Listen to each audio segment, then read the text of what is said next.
Is there anybody here? What was that? Yo. Oh. That was... Right, so what I heard was they threw something on the ground or something like that. Threw something, knocked something over, but it's after I said about like making themselves known. That is beautiful. Baked beans in a haunted cave. Oh my f***ing God. That was the sound. Some camping trips leave you with great memories. Others leave you haunted for life. Camping can be peaceful, adventurous, or downright terrifying. Sometimes, the sounds in the woods aren't just the wind and the feeling of being watched. Yeah, it might be real. These are 7 disturbing camping moments that will haunt you, caught on camera and guaranteed to send chills down your spine. So, if you thought the great outdoors was all fun and relaxation, think again.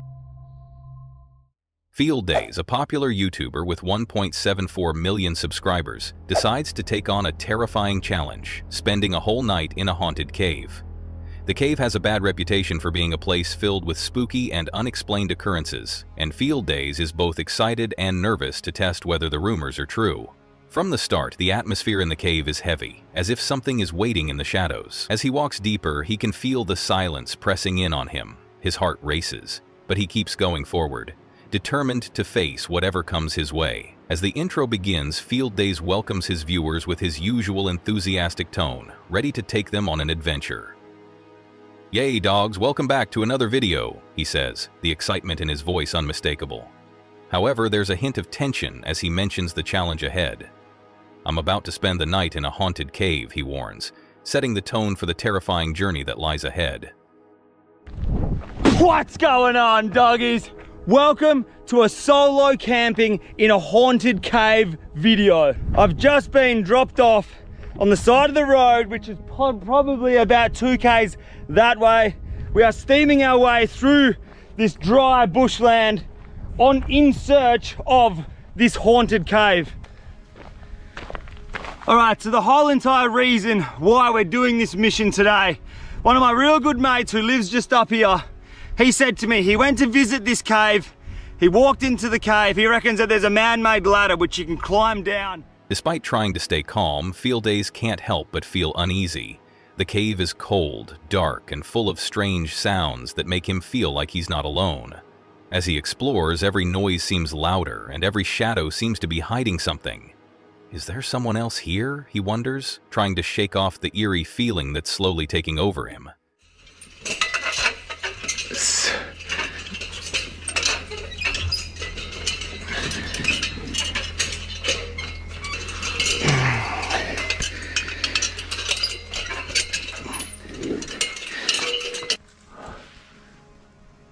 Okay, outside world, I'll see you tomorrow morning. Look at the size of it.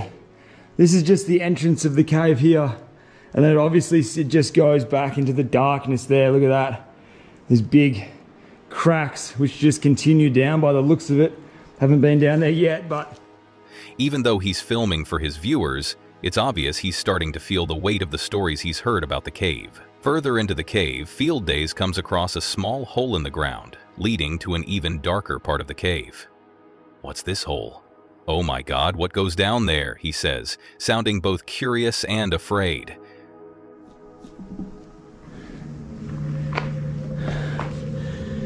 What's this hole? Oh my God, what goes down there? That is hectic. Do you reckon I can get in there? Oh. All right, that's an extremely small hole, but it would fit a human body. So, one of the challenges during the night is to go down there. The hole is narrow, barely big enough for him to crawl through, but he can't ignore it. It feels like the cave is challenging him, daring him to go deeper. Okay, this is very interesting. So I found another hole. Now this hole, you would not be able to fit a human body. Well, I wouldn't be able to fit down that hole. It's not wide enough for my shoulders to be able to go down the very end there. With some hesitation, he decides to crawl through, his fear battling his curiosity. I guess there's no turning back now. he mutters under his breath. As Field Days crawls through the tight hole, the darkness feels even more suffocating. The air is thick, and his hands scrape against the rough stone, adding to the feeling of being trapped. Look at this. Oh my God. I could spend weeks exploring in here. Look at this thing. This goes right up in here, all the way around the back there. I'm freaking out, he admits, his voice barely a whisper. The further he crawls, the more claustrophobic the space becomes. Oh, shit. Oh, what's that? Oh. Okay. That's a abort mission. That's not for a human. Okay. Alright, so it definitely doesn't seem like I'm gonna fit down the other end of that hole. Tell you what, mate, if you were claustrophobic, you'd be having a nightmare right now.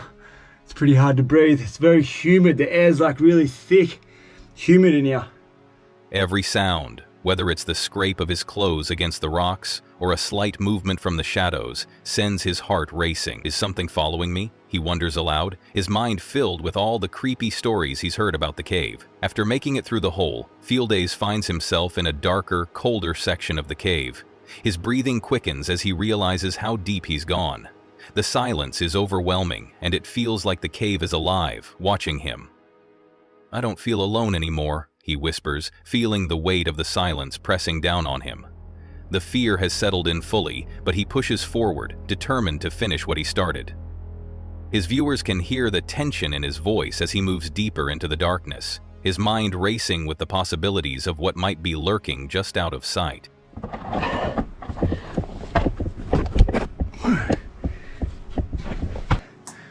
This is definitely something that I did not think about at all.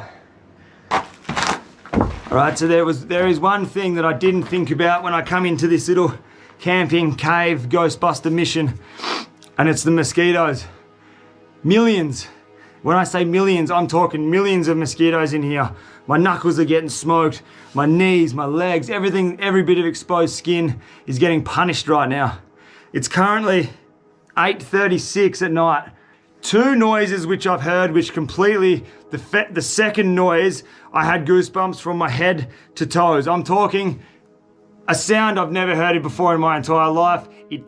The tension reaches a breaking point when Field Days hears a strange sound coming from the distance, a chain rattling in the darkness. His heart stops for a moment as his eyes scan the cave, trying to make sense of the noise. Something was moving this chain 3 times in a row, he says, his voice shaking. I got no idea what it could have been. The sound feels wrong, unnatural, and his fear spikes. He looks around nervously, but there's nothing there. That is beautiful. Baked beans in a haunted cave. Oh my f***ing God. That was the sound. That is the sound. Did you hear that? Look at my arms. I got full goosebumps.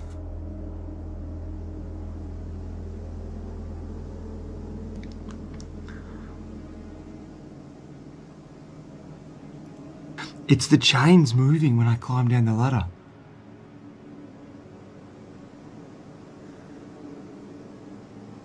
It's a big, heavy, thick chain. Wind can't move that. Holy shit.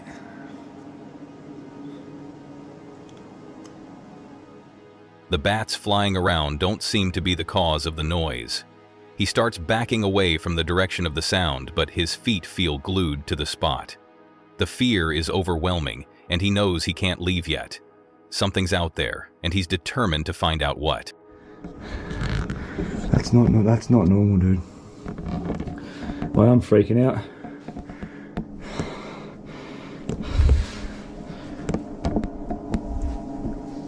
That's that chain. That chain's moving.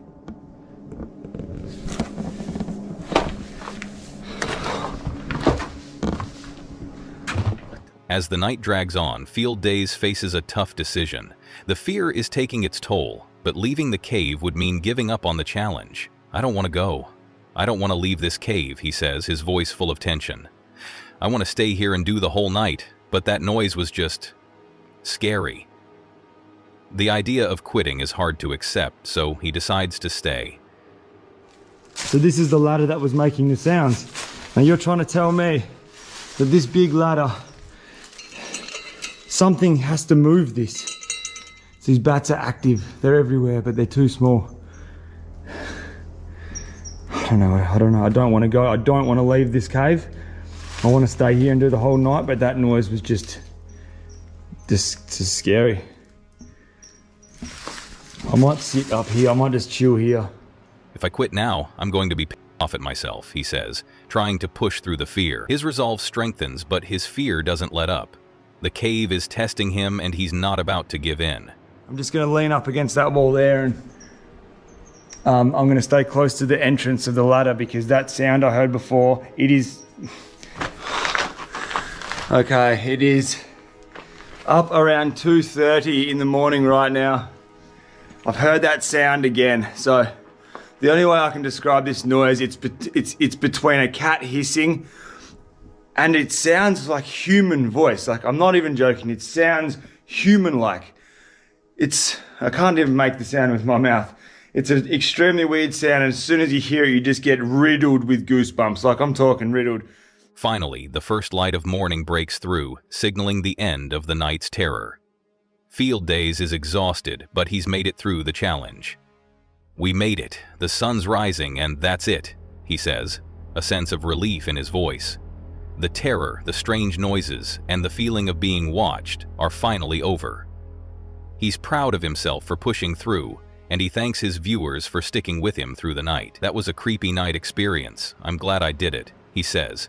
The morning, we have spent the whole entire night in this cave.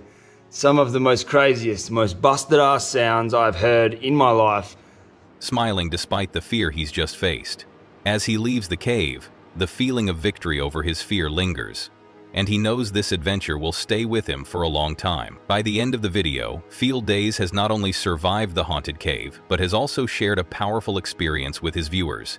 The fear and suspense from every moment of his adventure will stick with them long after the video ends, leaving them with questions about what really lurks in the darkness of haunted places.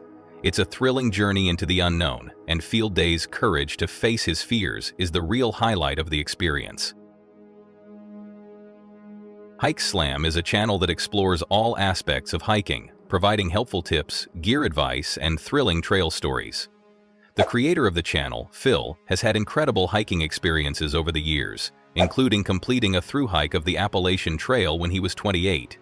He has also hiked extensively in places like the White Mountains of New Hampshire, and most recently he hiked 150 miles of the Oregon Coast Trail. Despite being experienced, Phil still encounters mysterious and sometimes eerie events during his hikes. In one particular adventure, he hikes alone into the Appalachian Trail section near his home in Virginia just before Thanksgiving.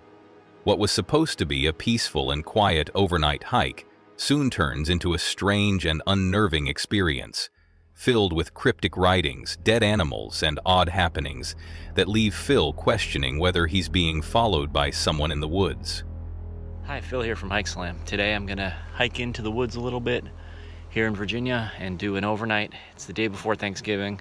It's supposed to be cold tonight, but I'm looking forward to it. This is gonna be a lot of fun. Last time I was on this section of trail, it was September, so leaves were on the trees. It was warm.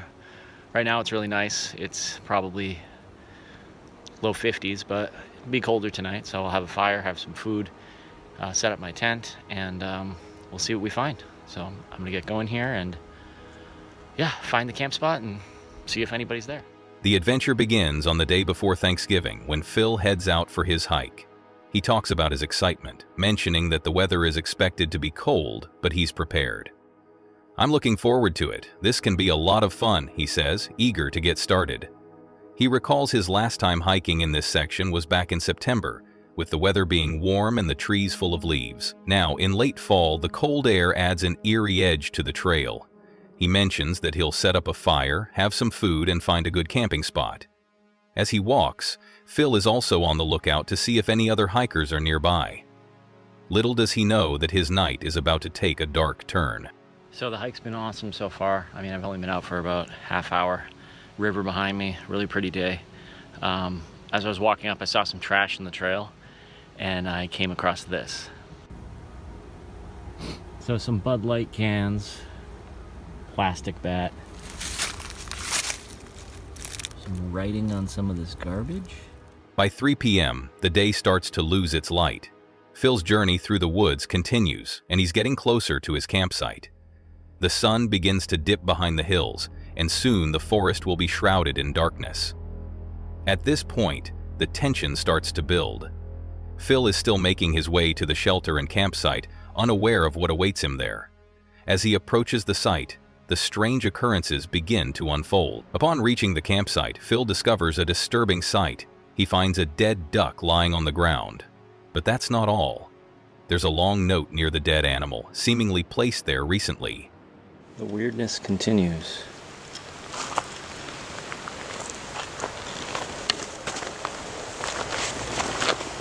What the?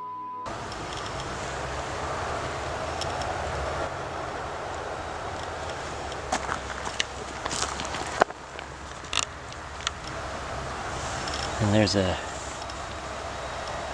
dead duck here.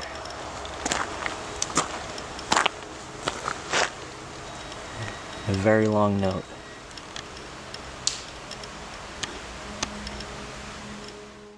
It looks like it was just put here because it's not wet, Phil observes, his voice tinged with confusion. He notes that the duck appears to have been recently killed, adding to the ominous atmosphere. The combination of the dead animal and the strange note hints that something unsettling might be going on in these woods. Phil's curiosity is piqued, but at the same time, he feels a growing sense of unease. All right, approaching the shelter here. There's definitely nobody here.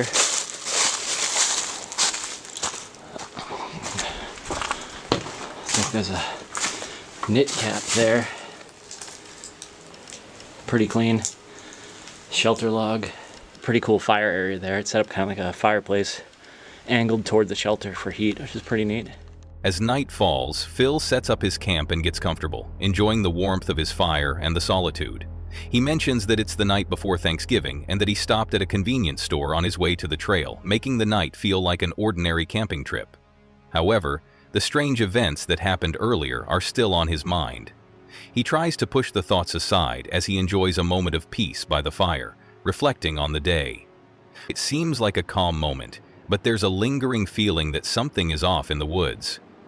Phil is still unsettled, but he tries to enjoy the tranquility of the night. Then, things take a turn for the weirder. So I had the one campsite in mind, the Mats Creek shelter.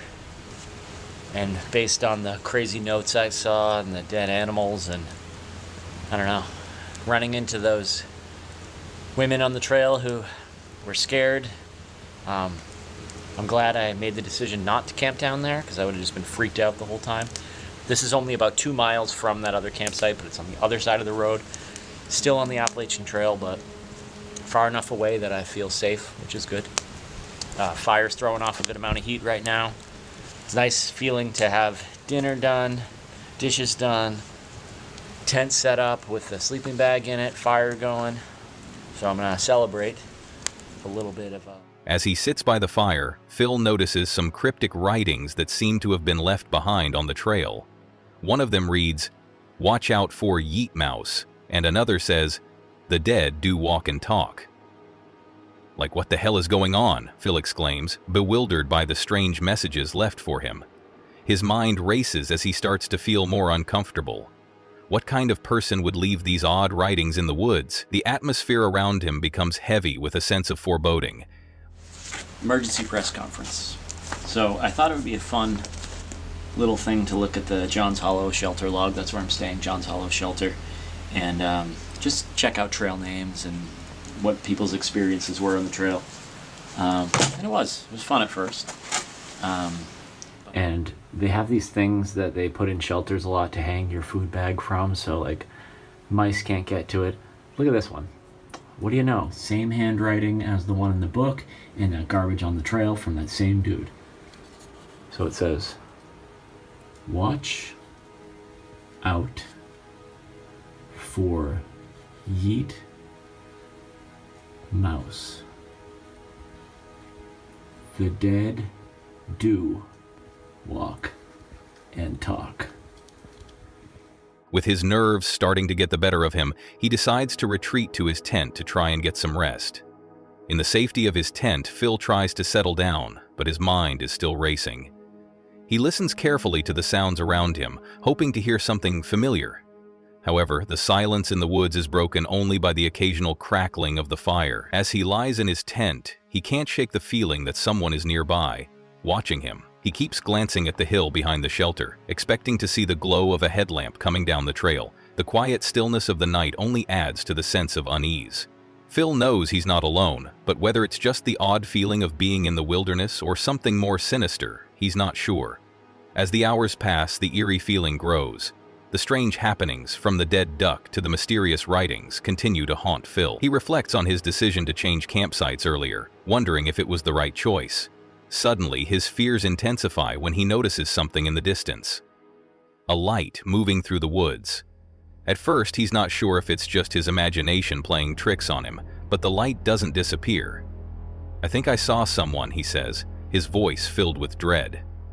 He quickly realizes that the light is getting closer, and he starts to feel like he's being followed. Feeling a surge of panic, Phil decides it's time to leave. "I just got out of there," he admits, still shaken. As he hikes back through the woods, he can't shake the feeling that the light is following him. He's unsure whether it's just the way the trees are positioned or if someone is actually out there tracking his movements. "I kept looking behind me a bunch of times," he says, his voice filled with nervous energy. The more he thinks about it, the more certain he becomes that he's not imagining things. And I think this is a combination of the weird dude down the trail and his cryptic writings that I keep finding everywhere, and also in the woods, your mind plays games with you. Every sound, every light is something to be concerned about. So just gonna hunker down in here for a little bit and see what happens. The light, possibly from a headlamp, seems to be following his every step. He's not willing to stick around to find out who it belongs to. Phil's heart races as he pushes forward, hoping to make it back to his truck. When he finally reaches his truck, the tension in his body begins to ease, but the questions remain. Was it another hiker? Or was something more sinister happening in the woods? Phil doesn't know for sure, but he's relieved to be leaving the mysterious happenings behind. As he drives away, he reflects on the strange events of the night and the unsettling feeling that stayed with him. The forest had been quiet, but it wasn't empty, and Phil learned that sometimes the scariest things on the trail are the ones you can't see. Is there anybody here? Who's that? Yo. Yasko is a well-known YouTuber with 708K subscribers who specializes in creating content focused on spooky adventures. His channel is filled with horror and entertainment videos, including stories of paranormal encounters, creepy camping trips, and investigations into haunted places. One of his most chilling videos, My Terrifying Camping Trip at Haunted Ghost Town, Someone Showed Up to My Camp Gone Wrong, takes viewers on a terrifying journey to a remote and abandoned ghost town located deep in the mountains. What starts as an adventurous camping trip soon turns into a nightmare when an unknown presence begins to stalk Yasko and his friend Chris. Here's a breakdown of the video with timestamps. The video begins with Yasko setting the scene in an eerie, abandoned ghost town, which he's camping in with his friend Chris. "Is there anybody here?" Yasko asks, introducing the location to his viewers. "We are going to be camping at an abandoned haunted ghost town way up in the mountains of the Adirondacks.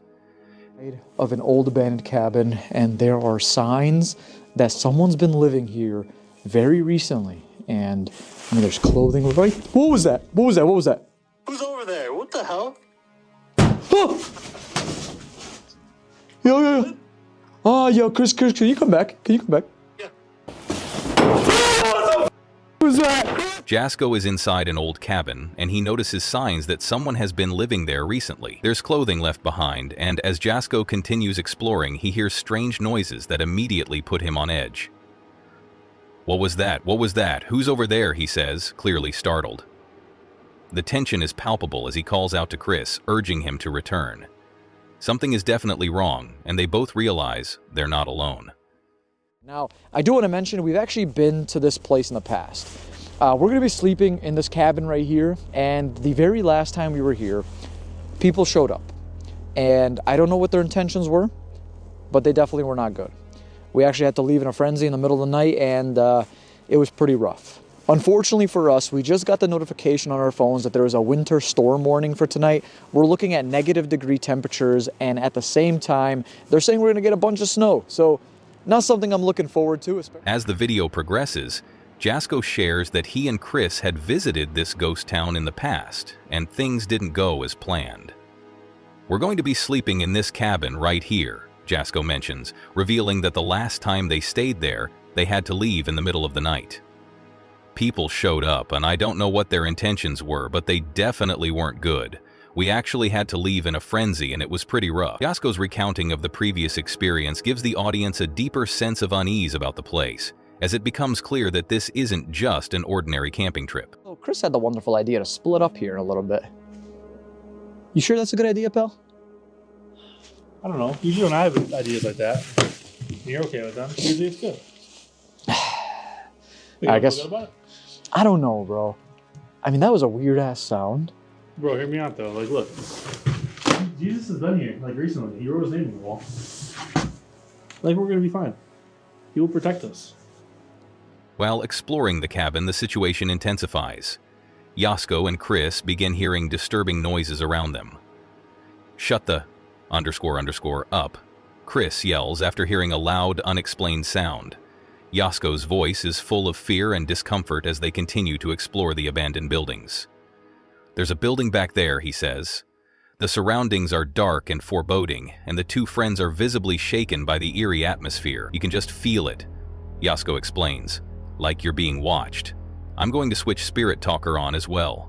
The pair begin using paranormal equipment in an attempt to communicate with any spirits that may be lingering in the area.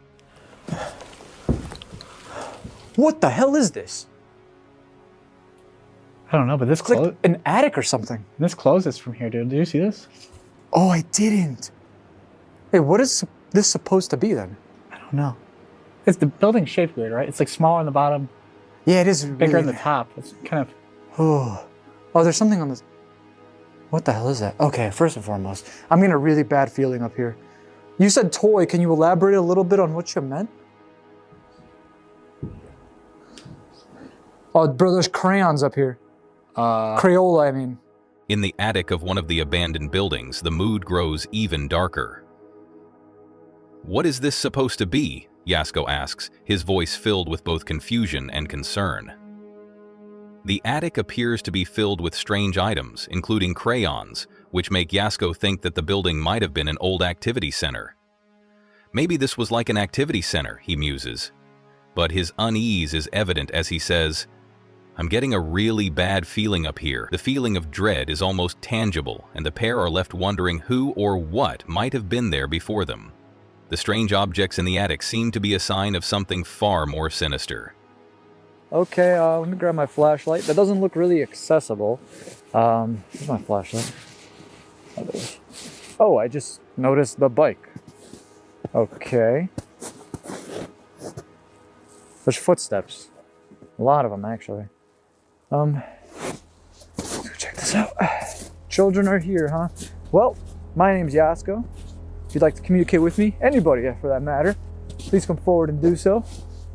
As Jasko and Chris move through the abandoned ghost town, they come across something that stops them in their tracks. A bike and fresh footprints. "Wait, what's that? I just noticed the bike and there are footsteps," Jasko says in shock.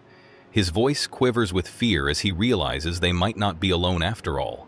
The presence of the footprints leads them to wonder if someone or something is still in the area. Jasko attempts to make contact with whatever is out there, saying, "My name's Jasko. If you'd like to communicate with me, please come forward."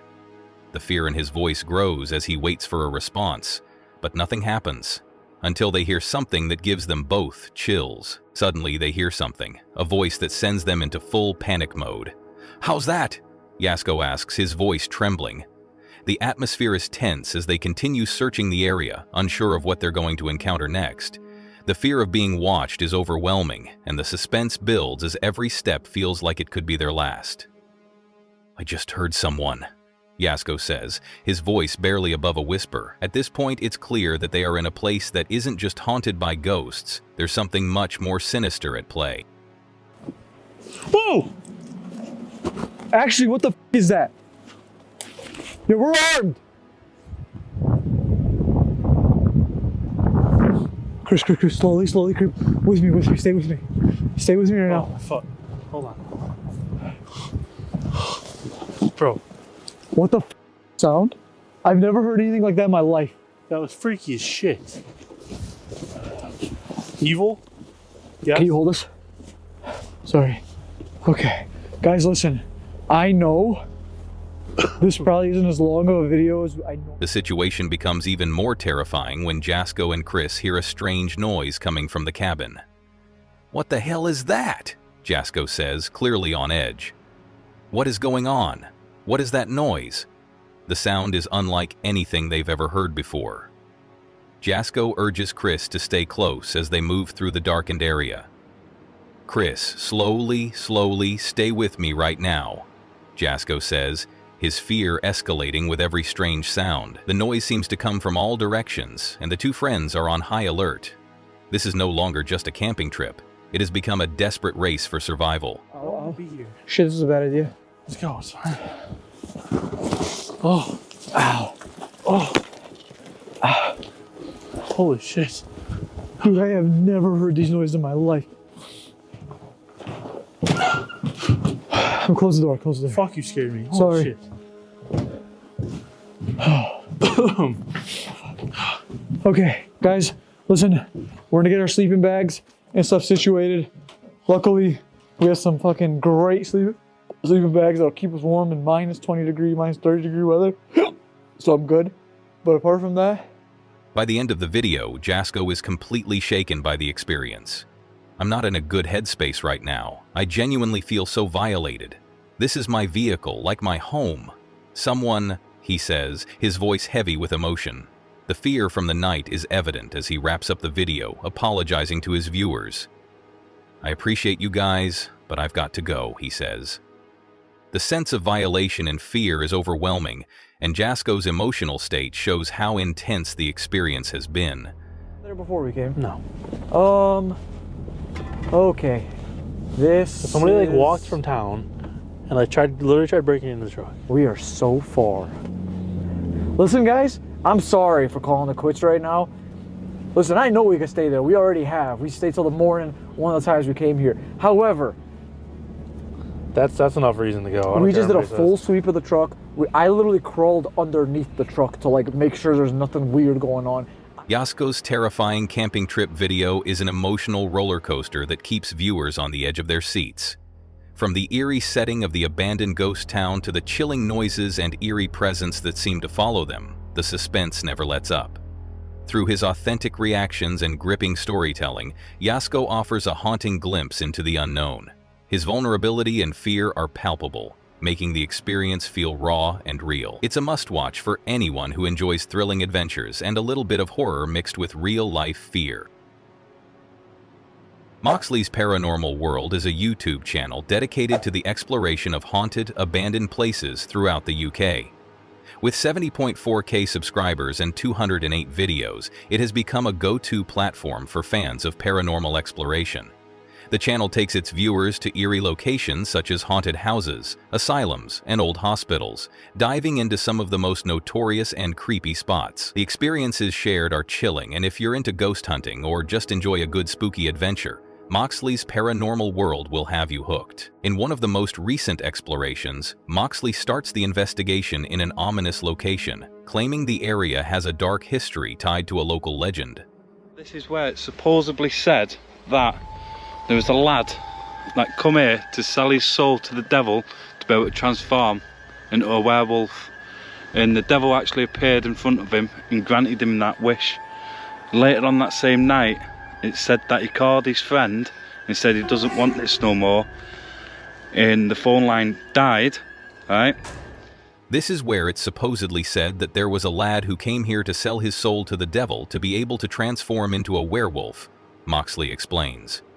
The tension builds as the night begins, and we're instantly thrust into the mystery surrounding the location, setting the stage for what's to come. Moxley's calm tone, contrasted with the sinister legend, pulls viewers in, giving them the feeling that something truly eerie is about to unfold. The adventure continues, and Moxley recalls a previous experience while on another paranormal investigation.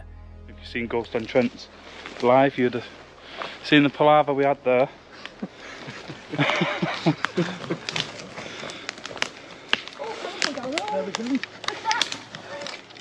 If you've seen Ghost Entrance live, you'd have seen the palaver we had there, referring to the chaos and strange occurrences that happened during that investigation. Despite the unsettling nature of the previous encounter, there's a sense of calm as Moxley begins the current investigation, though you can feel the tension building.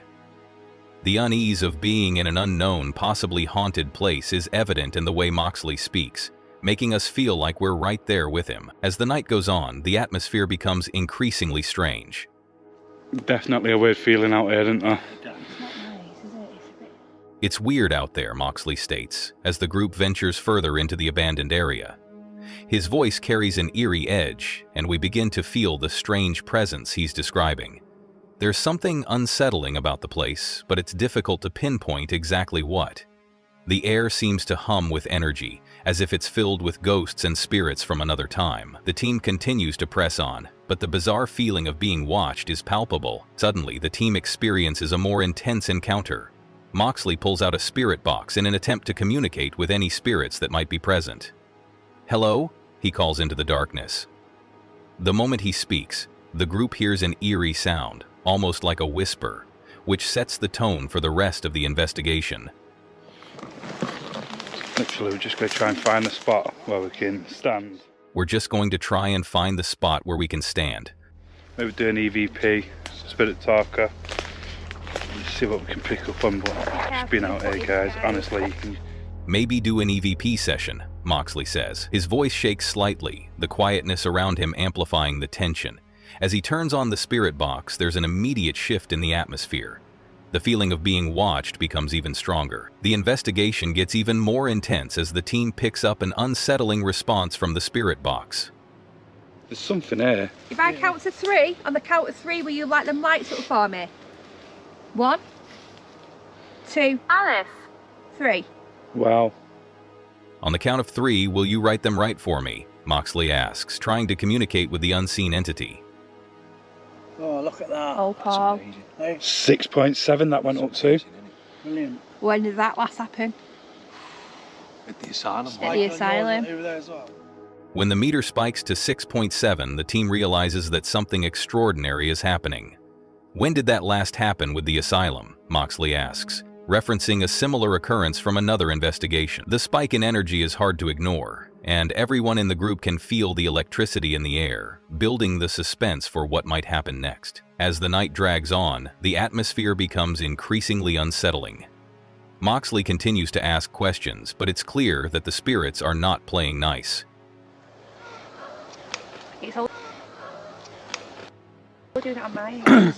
Did you hear that voice? Yeah. Just whilst you were talking, there was a voice over your voice, and it come from here. At one point, the team hears a loud metallic noise in the distance, which Moxley describes as something shouting. The group is on edge, and they begin to feel as if they're not alone. The connection between the physical sounds they hear and the paranormal presence they're encountering starts to become more real with every second. "You're certainly with us, aren't you?" Moxley says, trying to establish contact with whatever entity is lingering nearby. The tension continues to escalate as the group encounters even more strange phenomena. That's behind you. Oh. No. Did you hear that behind me? Yes, I heard it. Oh, cold. Right up my neck. Do you want to come towards us? Moxley's voice drops to a whisper as the group hears faint whispering sounds nearby. "How's that whispering?" he asks. It's a moment of pure fear and curiosity as Moxley and his crew realize that the spirits are becoming more aggressive and vocal. The whispers are low and unsettling, and the team reacts with palpable fear as they continue to gather evidence. We're going further down to the outskirts of where the wolf sightings are. So we're still in wolf territory here. Say that again. Witchcraft as well. Yes. It's been documented here. And you've got black-eyed children. Yeah, that's what I was just saying, because they've headed towards where the black-eyed children. As the investigation moves toward its climax, Moxley and his team find themselves nearing the site of an infamous local legend. We're heading towards where the Black M children sightings are, he says, heightening the fear and mystery of the situation. The stakes are raised as the group ventures into the unknown, trying to uncover the truth behind the spooky folklore surrounding the area. Moxley's voice is filled with both determination and anxiety as they move forward, knowing they are getting closer to a place that has been known to spook even the bravest of souls. As the investigation draws to a close, Moxley and his team find themselves feeling trapped, surrounded by paranormal energy. Yeah. Seriously, we need to get back to camp as well, because something's going on back there with Dave there. We need to get back to camp as well because something's going on back there, Moxley says. His words carry a sense of urgency, and the group begins to head back, realizing that the night is far from over. The tension continues to build as Moxley reveals that strange occurrences are happening at their camp as well, urging everyone to leave the area before things get worse. After an eventful and unnerving night of paranormal exploration, Moxley and his team wrap up their investigation. So, we're going to get out of here. We're going to get back home now. It's been an absolute fantastic night. A lot of stuff going on. A lot of unexplainable stuff. We're going to get back home now, he says, a sense of relief in his voice. It's been an absolutely fantastic night. But as the team reflects on what they've just experienced, Moxley asks his viewers if they want to see more. Let us know in the comments section. The adventure is far from over, and the intrigue surrounding the supernatural forces they encountered only grows. Will's Whereabouts is a channel created by Will, a passionate vehicle camping enthusiast who's dedicated to bringing a fresh perspective to the world of camping. I think this will do for tonight's stealth camping. With over 297K subscribers, his content has captured the attention of people who are just as excited about vehicle campers and offbeat adventures as he is.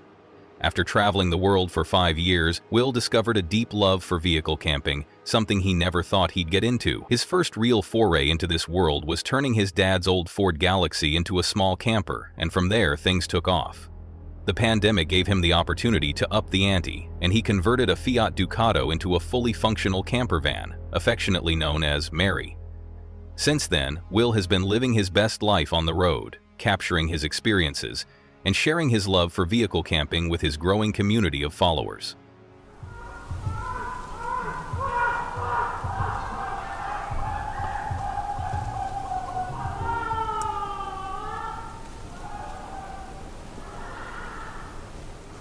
I don't think I'm going to be getting much sleep tonight. The adventure begins with Will expressing his unease, setting the tone for an uncertain night ahead. I don't think I'm going to be getting much sleep tonight, he says, and it's clear he's feeling restless. His words immediately create tension, making us wonder what's going on. Is it the location? Or maybe something deeper? His tone is one of caution, making you wonder if something sinister is lurking just out of sight. Will's voice is calm but laced with a hint of unease, pulling us into his experience as viewers feel the tension building from the very start of the trip. The suspense is undeniable as you can't help but think about what he might face next. As Will continues with his camping setup, the external chaos becomes more apparent. There are people about 100 meters away, blazing music out. At least some good songs anyway. And some people screaming. Wish me luck, everybody. He mentions that about 100 meters away, a party is blasting music, which becomes a source of both distraction and amusement for him.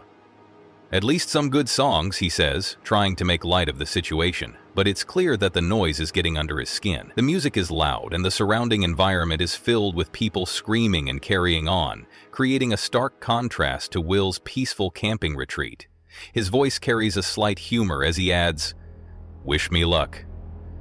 And we can't help but feel for him as his night seems to be turning into a chaotic mix of peace and disturbance.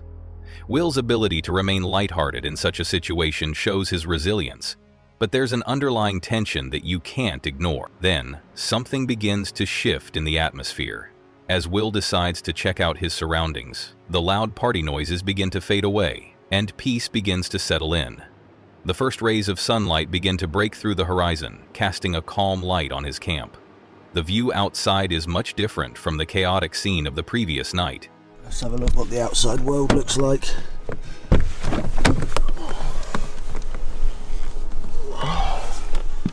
And Will takes a moment to reflect on the transition. "Let's have a look at what the outside world looks like," he says, showing an eagerness to share this newfound tranquility.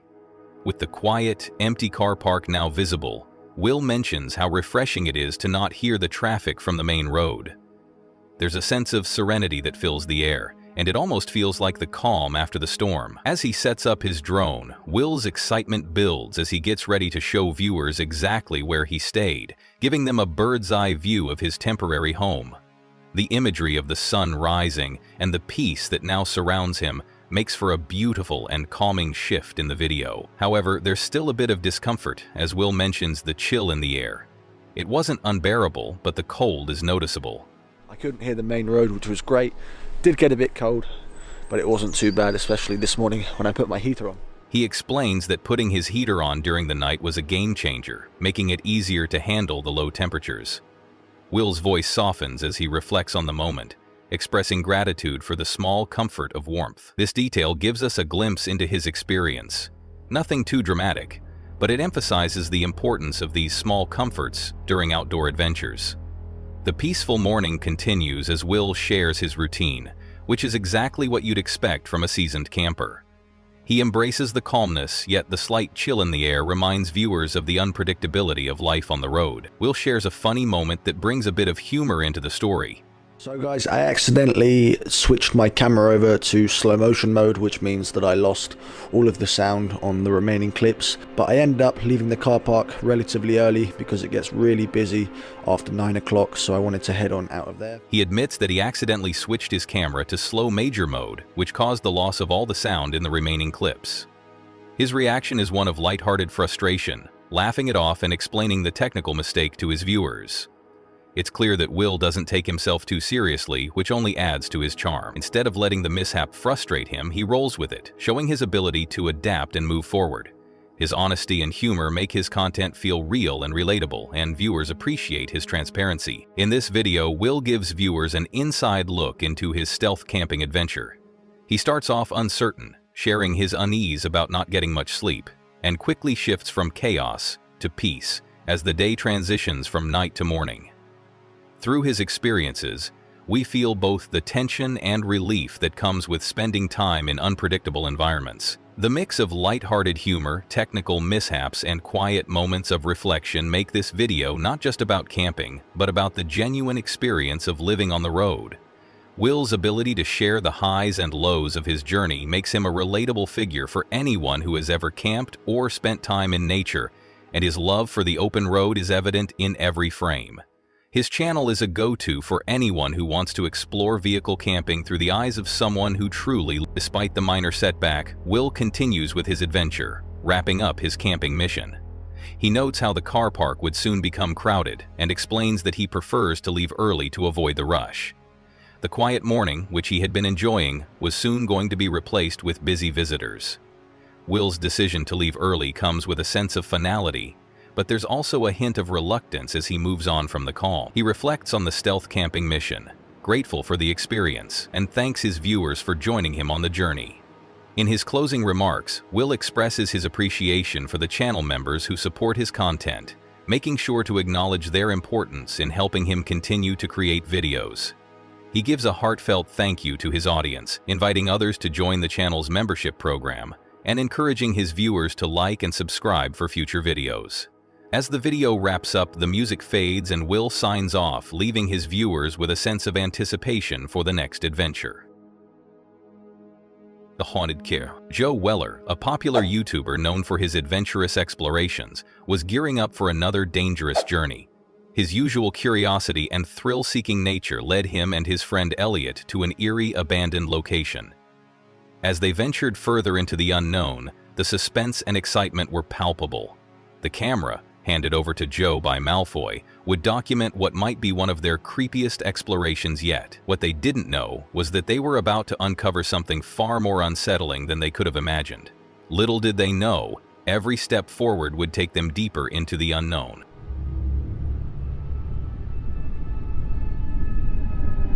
Bye, Malfoy. Bye. So, boys and girls, I've just picked up a camera from Malfoy, and now it's time to explore. The pair immediately encountered strange remnants of past activities. A bloody steel chair stood out among the debris. They pondered the possibilities. Had someone been hurt here, or was this part of a twisted ritual? Joe and Elliot exchanged looks of disbelief, the tension in the air palpable. They continued to investigate, every corner revealing something new and disturbing. The chill in the atmosphere was thick, and every sound echoed through the abandoned place, making them jump at the slightest noise. The abandoned objects seemed to tell a dark story, but they couldn't yet piece it all together. Oh, don't tell me that's a bloody another horse field. Okay, what is that? Why on earth would that be there? What if they've left it there because like a child died here and that was his like favourite contraption? There's a bloody steel chair. Oh, this looks alright. This looks bloody lovely.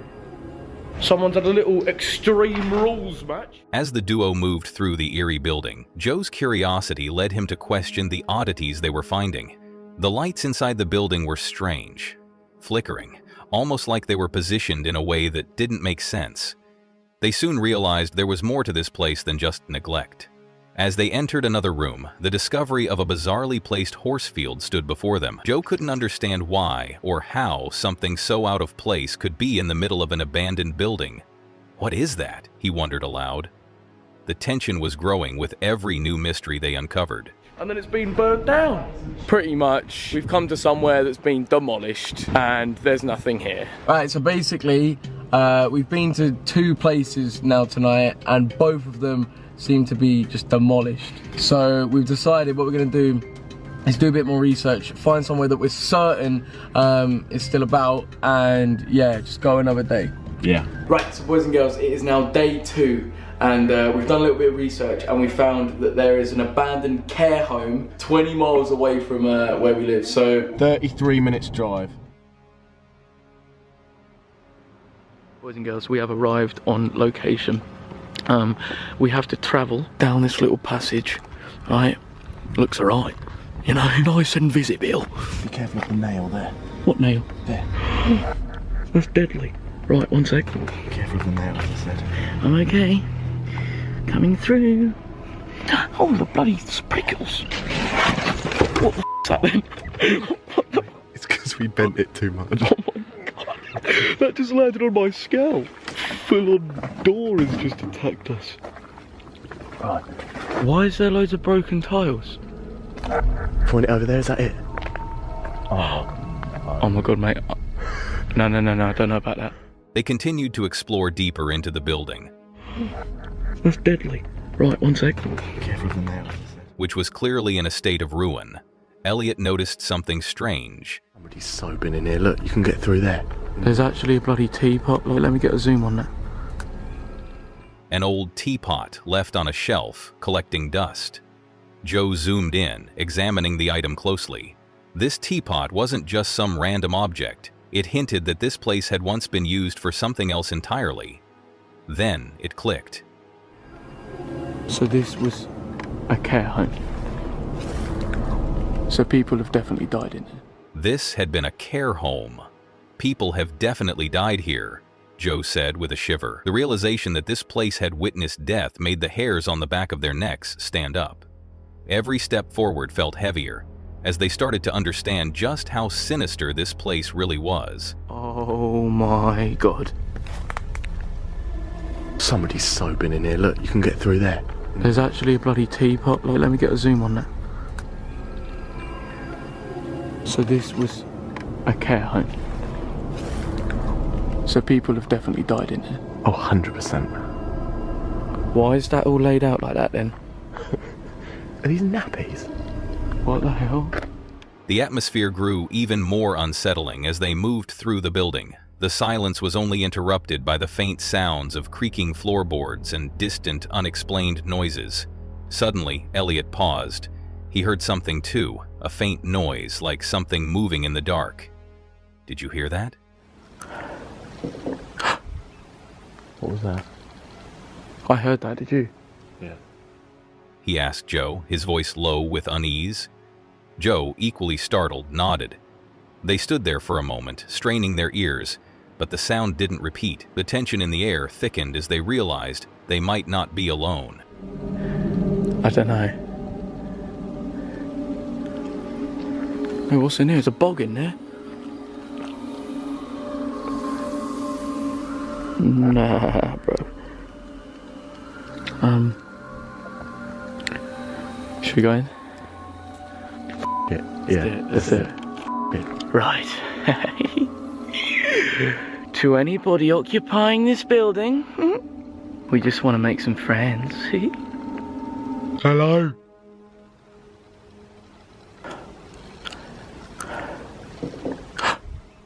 As they ventured deeper, the noise grew more pronounced. Now there was no mistaking it. Someone or something was inside the building with them. A rustling sound echoed from a room down the hall, followed by what sounded like something being knocked over. Joe whispered, "Wait, if there's anyone here." His voice trailed off, but the fear was clear. Elliot's eyes darted around, but they couldn't see anything. The possibility of encountering another person, or something far worse, made them reconsider continuing their exploration. The situation was becoming more dangerous, and the unknown felt more threatening than ever. What was that? I heard that, did you? Yeah.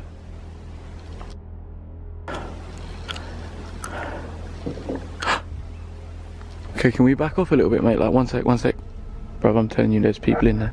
Like someone was moving. I'm not hearing it as an identifiable noise like, oh, that's someone walking around. Like, on the realist level now, I don't know if we should do this. What was that, man? Wait. The air grew colder, and Joe and Elliot could no longer ignore the eerie sounds coming from deeper within the building. As they moved forward, they noticed something strange. An object had been thrown or knocked over. Yeah.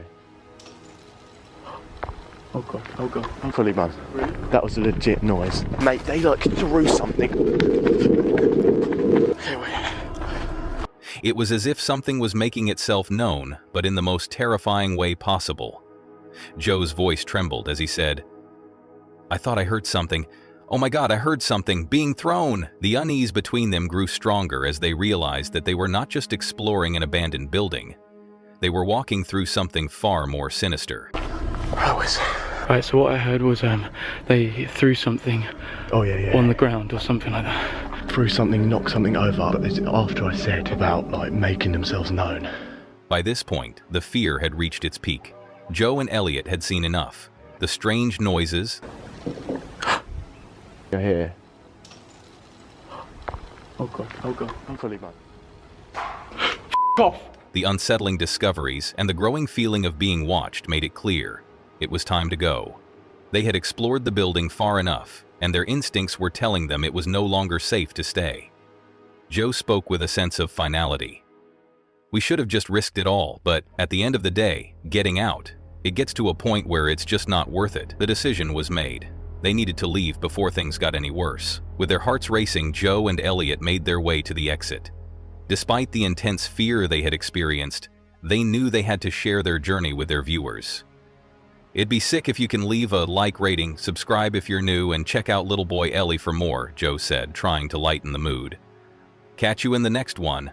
The video ended with them running out of the building, their adventure now over, but the lingering sense of terror still fresh in their minds. Risked it all, whatever, but at the end of the day, it's not worth it. Yeah, it gets to a point where it's not worth it. So, shit, man. But yeah, it'd be sick if you could leave a like rating, subscribe if you're new. Check out little boy Elliot Crawford. Catch you later. Brendan and Steve, deep in the heart of the Peak District, were in the middle of another stealth van camping adventure, but things quickly took a terrifying turn. The duo had found a secluded spot in the hills to set up their van for a peaceful night of rest. However, as the night grew darker, they noticed something odd. There was a light moving in the distance, creeping closer. As Brendan looked out the window, his voice trembled slightly as he said, "Mate, there's a car coming down the hill." It was far from a casual passerby. The eerie feeling that they were being watched started to settle in. "You're not going to just get anybody coming down here, are you?" Brendan added, looking out into the shadows of the hills. He was sure that something, or someone, was lurking out there. Me and Steve have had to part ways. Someone was just outside. I'm looking at you, mate. There's a car hitting about up there. It's that light up there. It's just stalking us. You're not going to just get anybody coming down here, are you? There's definitely something or someone at the brow of that hill. You stay away from my van.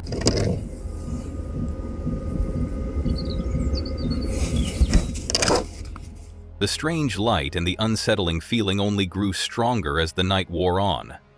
Brendan glanced around the area, trying to make sense of what was happening. "There's definitely something or someone with the brow of that hill," he muttered, unsure of what to make of the strange occurrences. He tried to calm himself, but every sound seemed to heighten his unease. "Stay away from my van," he whispered, his voice tight with tension. A strange feeling lingered in the air, as if the night had suddenly become far more sinister than they expected. Don't know why I just turned the lights on again, because I've got a sneaky confession. I've been up for 20 minutes. I've had the heating on, the diesel heater's been on.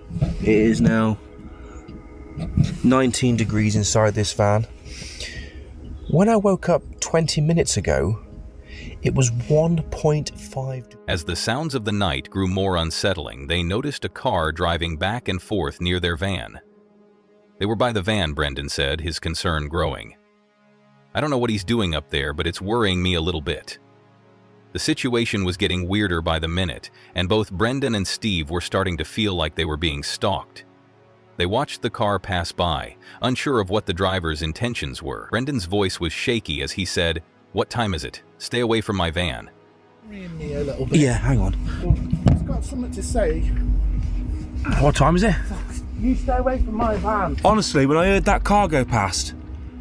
It was clear that they weren't just dealing with a normal passerby. Suddenly, a new element of the mystery appeared. A spotlight flickered in the distance, casting an ominous glow across the hills. "Look, he's got something up there," Brendan said, pointing out the window at the strange light. "He's our problem." It's our problem. So he's just driving backwards and forwards. If you look, right? If you look. He added, his voice full of frustration. "He's just driving backwards and forwards."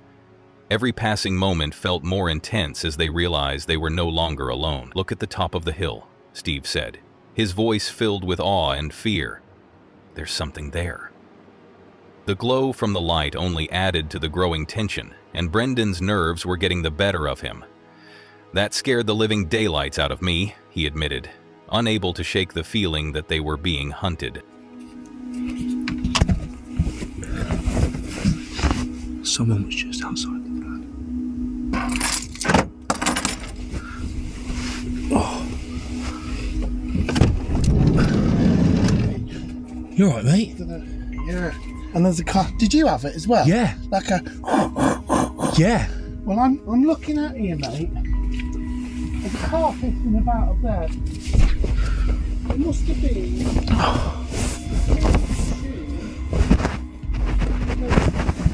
They were by the van. As the light on the hill grew brighter, they knew something wasn't right. Brendan squinted into the darkness, trying to make sense of what he was seeing. "It must be a vehicle," he said, sounding uncertain. "That farm's quite a way away. We shouldn't be seeing anything here at this hour." The idea that they were being watched was becoming a reality, and there was no escaping it. "Look at the time," Brendan muttered. "You're not going to just get anybody coming down here." The fear was palpable, and they both realized that their situation was quickly becoming more dangerous. What time is it? You stay away from my van. Honestly, when I heard that car go past, what were they doing? I don't know, but we've got somebody up there who's got a big spotlight on. He's our problem, because he's just driving backwards and forwards. If you look, he's definitely got a light on there. He's sitting up there. Is there somebody up? Brendan grabbed his drone, hoping it would help them get a better sense of what was going on. "Apologies if you guys can't really see much," he said. Apologies if you guys can't really see much because of how dark it is, but there's definitely something or someone. But the glow from the distant fire was undeniable. The heat coming off the light was intense, and it didn't seem like anything natural was causing it. "That's a fire," Steve said, his voice low. "What are they doing, setting fires at this time of night?" The situation was becoming even more confusing and eerie as they watched the light flicker in the distance. As the car passed again, they both realized the presence was not just coincidental. There were two vehicles involved. One was a van, and the other was a Land Rover. Might have been then. That would have been a vehicle, mate. I've got to be honest, like, because that farm's quite a way away. Now, we've had another vehicle. Look, mate, look at the time, what time it is, right? You're not going to just get anybody coming down here, are you? I mean, there's only another option of doing this, Brendan. Is the drone. Despite the growing unease, Brendan and Steve decided to stay put, convinced that they had a handle on the situation, at least for now. "We're going to stay here," Brendan said, trying to remain calm. "At least we know what that initial sound was. It sounded pretty horrific in the middle of the night, but we've got it figured out." But as the tension lingered, both of them couldn't shake the feeling that they were still being watched. "It would have been a lot better if we knew for sure," Brendan continued, but his uncertainty was evident. As the night dragged on, both Brendan and Steve found it difficult to ignore the lingering fear that something would go wrong. "Wish me luck," Brendan said, looking at the camera. "If I don't bring you back for the remainder of this video, I've been successful in getting a good night's sleep." It was clear that Brendan didn't expect things to settle down easily, but he was determined to push through the night.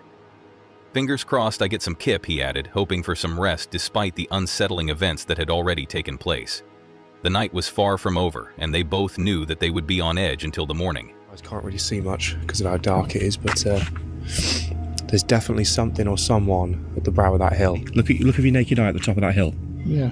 See, it's picking up something. Yeah. It's like, mate, it's a fire. Look at the heat off. Look at the glow off it. What the hell are they doing setting fires at this time of night? It's quite a big fire, that was, because it showed up, didn't it? Car's gone past twice. Yeah. So we have two vehicles. Yeah. Past, but what did you say? One was a van? One was a van, definitely a little van. Yeah. And the other was Land Rover. Yeah, that Land Rover. So conclusion in a nutshell is that we're going to carry on staying here. We're going to kind of disregard that a little bit. At least we know what the initial sound was. That the video captures the growing sense of fear and unease as Brendan and Steve find themselves in an increasingly dangerous and mysterious situation. What started as a simple camping trip quickly turned into a frightening encounter with something, or someone, lurking just beyond the reach of their van. Every strange light, every passing vehicle, and every sound outside seemed to heighten the tension, making the viewers feel like they were right there with Brendan and Steve, experiencing the fear and suspense firsthand. The combination of eerie visuals, nerve-wracking suspense, and the looming threat of an unknown presence in the hills kept the audience on edge. As the night wore on, Brendan and Steve were left wondering whether they had made a terrible mistake by staying put. Would they make it through the night unscathed, or would the mysterious stalker in the hills catch up with them before dawn? The video ends with viewers left hanging, uncertain of what will happen next. The sense of dread and anticipation is palpable, making it clear that this stealth van camping adventure was anything but peaceful. Sleep. Although I'm not holding out too many hopes. We've watched this happen, but hey, wish me luck. If I don't bring you back for the remainder of this video, I've been successful in getting a good night's sleep, and I'll give you a full update in next week's video.